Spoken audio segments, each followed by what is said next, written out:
Kabar gembira bagi seluruh masyarakat tanah air, cek kesehatan gratis bisa dilakukan kapan saja di puskesmas tanpa perlu menunggu hari ulang tahun seperti aturan sebelumnya. Beri edukasi kepada masyarakat agar aktif memeriksa kesehatan dan deteksi dini penyakit, Wakil Presiden RI Gibran Rakabuming Raka mengikuti program cek kesehatan gratis di Puskesmas Menteng, Jakarta Pusat. Setelah mendampingi Gibran, Wakil Menteri Kesehatan Dante Saxono Harbuwono mengumumkan, kini masyarakat bisa melakukan pemeriksaan kesehatan gratis di puskesmas kapan saja, tidak terbatas pada momen tertentu seperti ulang tahun.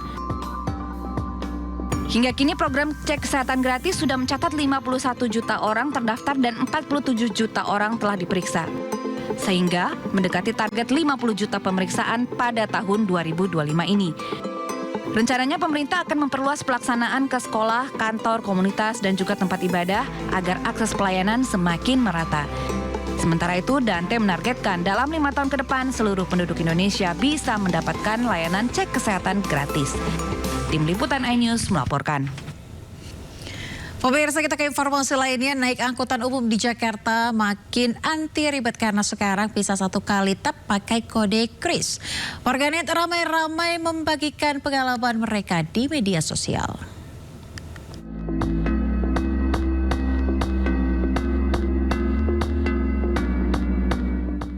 Warganet ramai-ramai membagikan pengalaman naik angkutan massal tanpa ribet pakai kris tap alias sekali tap pakai teknologi kode pembayaran digital kris. Teknologi kris tap ini bisa digunakan saat naik KRL, Transjakarta, MRT, hingga LRT. Layanan ini sangat memudahkan warga yang tidak membawa kartu pembayaran elektronik atau e-money atau kartu KRL. Kris tap adalah metode pembayaran berbasis NFC. Cukup menempelkan smartphone pada gate stasiun saat transaksi masuk dan keluar. Tapi tentunya pengguna harus mempunyai aplikasi dompet digital atau mobile banking dan mengaktifkan fitur NFC di HP. Jumlah pengguna kris dalam kehidupan sehari-hari makin meroket dari tahun ke tahun. Apa-apa pakai kris, mulai dari jajan di kaki lima hingga restoran juga untuk berbelanja di supermarket. Pada Oktober 2025, pengguna kris mencapai 58 juta dengan nilai transaksi mencapai 1,9 kuadriliun. Tim Liputan iNews melaporkan. Ya, sementara itu pemirsa, Kerajaan Keraton Kasunanan Solo sudah mempersiapkan sosok pengganti. Dia adalah Kanjeng Gusti Pangeran Adipati Anom Hamengkunegoro atau yang akrab disapa Gusti Purbaya.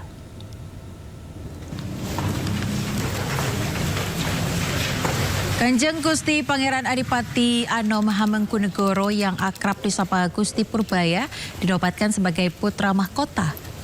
Dia adalah putra bungsu pasangan Pakubuwono XIII dengan Gusti Kanjeng Ratu Pakubuwana Pradapaningsih. Gusti Purbaya yang lahir tahun 2003 dinobatkan sebagai putra mahkota saat tinggal dalam Jumenengan SKKS Pakubuwan pada 27 Februari 2022. Gusti Purbaya pernah menempuh pendidikan di Fakultas Hukum Universitas Diponegoro. Sementara pihak Keraton Solo akan membahas soal suksesi tahta akan dibahas 40 hari berkabung sesuai dengan adat yang berlaku.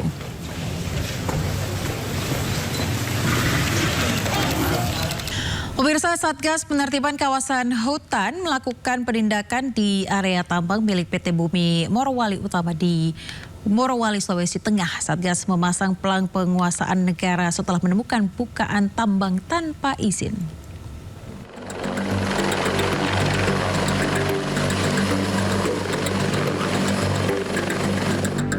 Satgas Penertiban Kawasan Hutan Halilintar memasang pelang penguasaan negara di kawasan operasional PT Bumi Morowali Utama. Tindakan ini diambil setelah ditemukan bukaan lahan tanpa izin pemanfaatan kawasan hutan. Hasil verifikasi Satgas mencatat total 62,15 hektar yang dilakukan tanpa izin. Terdiri dari 46,3 hektar di dalam WIUP dan 15,94 hektar di luar WIUP PT BMU. Aktivitas tersebut potensi denda yang dapat dikenakan diperkirakan mencapai 2,3 triliun rupiah. Menteri Pertanahan Republik Indonesia Syafri Syamsuddin turun langsung bersama unsur aparat penegak hukum dan lembaga pengawas keuangan untuk mengawasi proses penertiban. fakta di lapangan kita melihat dari dekat apa kegiatan Satgas dalam rangka penertiban kawasan hutan khususnya di pertambangan yang tidak memenuhi ketentuan-ketentuan yang sudah ditetapkan. Ini adalah kehadiran negara untuk melakukan penertiban terhadap semua kegiatan-kegiatan yang ilegal kita tertibkan, yang legal kita dorong supaya tetap berproduksi. Satgas PKH menegaskan langkah ini merupakan bagian dari penertiban nasional terhadap perusahaan tambang tanpa izin. Ia juga menegaskan bahwa penegakan sanksi administratif menjadi tahap awal. Namun apabila perusahaan tidak kooperatif, proses pidana akan dijalankan. Dan ke depan dalam proses sekarang kita akan melakukan penguasaan sebanyak 24 perusahaan tambang, di mana ini tersebar di 3 provinsi dan 7 kabupaten, dengan total yang akan kita kuasai seluas 2.328,71 hektar. Upaya ini merupakan bagian dari komitmen Satgas PKH untuk menertibkan perusahaan yang beroperasi tanpa izin dan mengambil kawasan hutan secara ilegal. Dari Morowali, Sulawesi Tengah, Jessica Winoto, Aristiawan, iNews melaporkan. Anda masih di Sindo Sore bersama saya Aya Nufus. Pemirsa, Wakil Presiden Gibran Rakabuming Raka tiba di Bandara Rendani, Manokwari, Papua Barat untuk kunjungan kerja. Gibran akan memantau percepatan pembangunan di tanah Papua.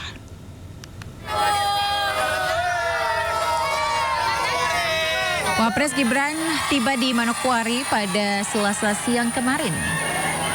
Kedatangannya disambut warga serta para pejabat setempat.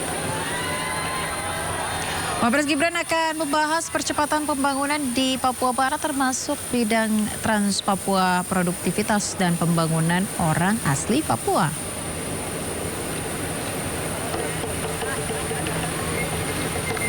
Memberikan perhatian khusus, concern yang sangat besar untuk pembangunan di Papua, dan sesuai komitmen kita bersama yang namanya pembangunan tidak boleh lagi Jawa sentris.